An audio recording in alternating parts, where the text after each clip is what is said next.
Hey, welcome back. If you're just joining and need to understand the very basics of blending, then check out the intro video. Here we're looking at the darkening blend modes: darken, multiply, and color burn.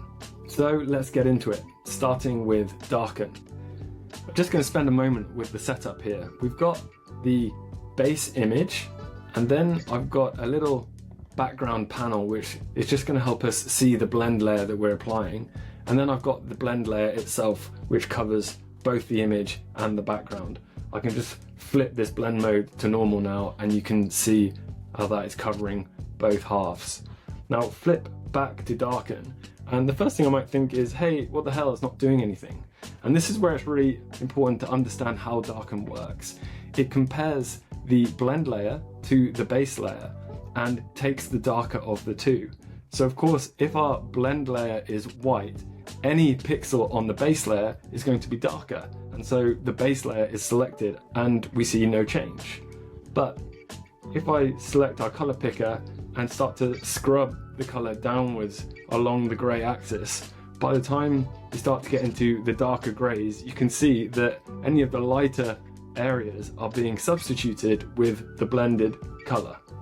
And I can see this even more clearly when I select my default blend color. You can see that lighter areas of the image are being substituted with the blend layer, and I can move that around just to play with how that looks. So that's darken. It replaces the lighter areas with the blend color, and pure white has no effect.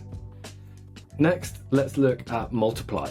So again, I've got the base layer and I've got the blend layer, and it's set with multiply and white for now. And you can see with white applied, nothing happens. But again, as I scrub downwards on the grays, the base layer gets darkened. And as I go all the way down to black, where it blacks out completely.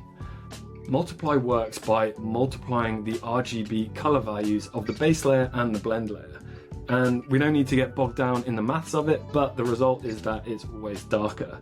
And if I apply our default blend, you can see that it's almost like successively painting color strokes of the blend layer onto the base image. And that's different to the darken approach, where if I zoom out slightly, you can see on darken, just the light patches get affected by the blend layer. But with multiply, the whole section that is overlapping the blend layer gets darkened. That's multiply. Next, let's have a look at color burn.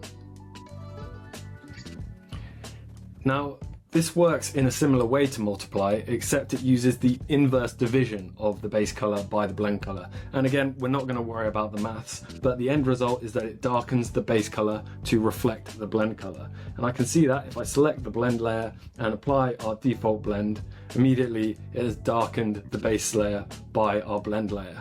Now, interestingly, you can see that the way color burn is calculated, when it's applied to white, the result is white. You can see that here, and you can see that on areas of her jumper.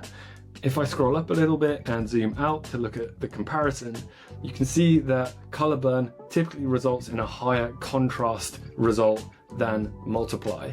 Now, you might think, when am I ever going to use color burn, because it's pretty intense? Well, one use case is that when you feel like your image is really washed out, you can just scrub down slightly on the color burn, and that increases the contrast on the darker areas and can make your picture seem more rich. And that's it. I hope you enjoyed this deep dive on the darkening blend modes. Make sure to watch out for the next in the series on lightening blend modes.